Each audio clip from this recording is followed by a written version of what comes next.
Hi, I'm Mark.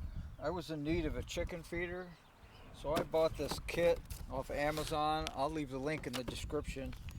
But it comes with a hole saw, the ports that go into it, 8 of them as a matter of fact. I could have bought the same thing that only had 4 of these ports for the chickens to eat out of, but I don't know, it was $5 more, so I could have 8 of them rather than 4. So I figured, why not have an extra one? So they come with these screw-on ports that you drill a hole. You have this rubber gasket here that goes on the outside. Then from the inside you'll screw this on once the hole's there. We'll show you that. But what I did want to show you was how easy it is to set one of these buckets up. The paperwork said to make it 2.95 inches from the bottom. Now, I happen to know, because I was a machinist for many years, that 5/1000ths of an inch is about the thickness of your hair. So I can't even draw my line within that. Why didn't they just say 3 inches? But anyways, we're going to do it at 3 inches. What I wanted to show you on a bucket, it has the handle. And so this handle and this handle is exactly right across from each other. So where I'm going to drill my holes is right below them. And then on the handle, it's got this groove on it. And guess what? It's just perpendicular to that. So I can use that as my lining up on all 4 sides, and now I can have 4 feeders on this one. And I don't have to do much other than measure 3 inches from there. So that's what we're going to do.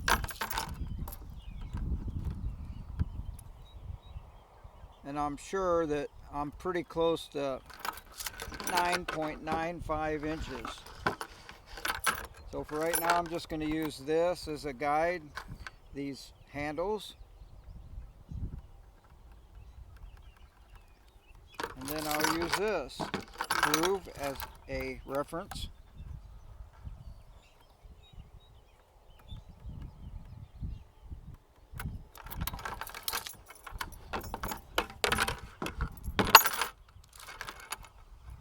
And guess what?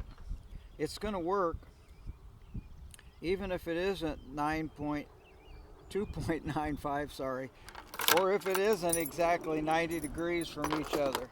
It's going to work. So I'm just going to look down here and just say, okay, that's that one. This is about there. Put the handle back over here to give us a good reference here, and that's about there. And this one here is about there. So now I have where I'm going to make it. So they gave us a hole saw with it. So all we have to do is drill this out.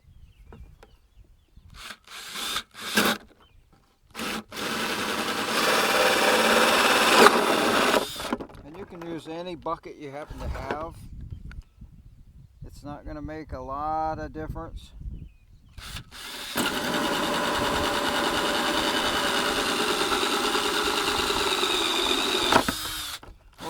For me, I have chicken tractors, so I wanted to be able to hang this so I could move it around.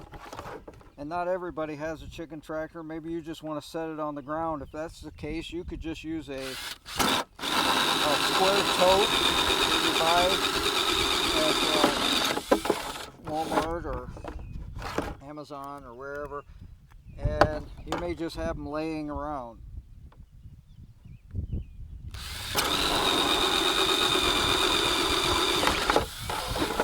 So there you go. Now I have to deburr this, so I'm going to put you on pause while I get my little gizmo to deburr that. Now, because I'm a machinist, or was a machinist for many years, I have one of these nifty gizmos, and what it does is it just goes around. It's got a cutting blade and it'll follow where your pressure is. So this will clean it up really easy just by going around it. And we'll do the same on the inside.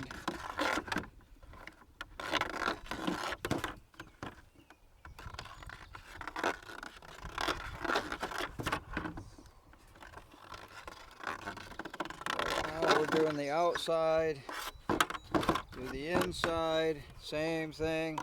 You just spin it around and it deburrs it for you.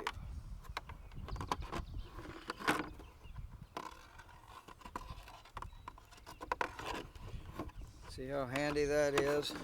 I have to clean this outside up just a little bit.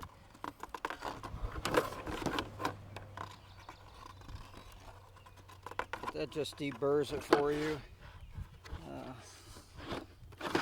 I wasn't very aggressive on the outside. I probably should have been. But at any case, at any rate, how's that? It's not very difficult. It's alright, it's alright.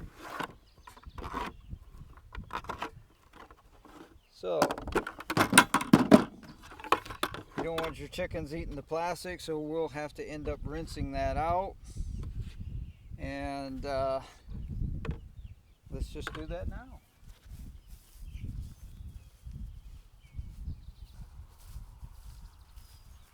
Okay, it's a little bit wet, so you'll want to let it dry before you put feed in it. Oh, one of the things I wanted to show you, these things also come with these nifty little closeout ports so you can keep them from feeding if you want to.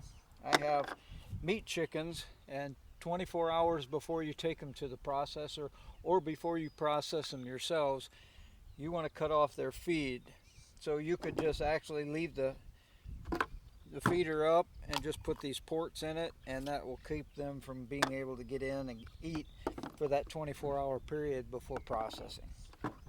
But here we have the ports, and what you want to do is make sure that this open port area is down, and that's really all there is to it. You stick it in there and tighten this up.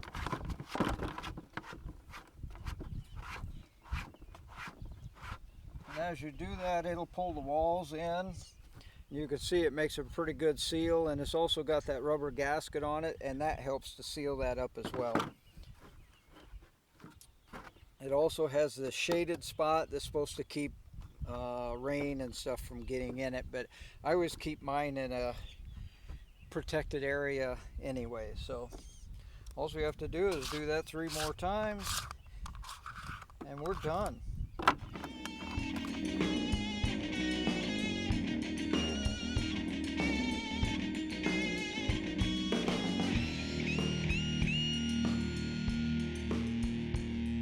So there you have it. We got 4 feeders. They can access it. The feed goes down there and goes out to the sides, and they access it through there. One more thing I wanted to show you was this particular bucket came with a lid like this that snaps on, and as well as they do their job, they're a little inconvenient for me when I'm trying to put chicken feed in to try to unsnap this and get it off. So I have one of these on one of my other buckets, and it is much more user-friendly. It snaps on just like that, and then when I want it off, I just pull it off. So it's much more user-friendly, and that's what I'm going to use as my lid to my bucket rather than the other one. And it will still be waterproof. And that's about all there is to it. Like I said, I'll put a link in the description, and you can get yourself one if you want to. You can find a different one. This one wasn't on sale, I don't believe. It was about $24, and you could have got the one with just 4 of these for about $17, I think it was. So I figured for just a few more dollars, I might as well be able to do 2 of them. So I have this one and I can make another one, and we're in business. See you later.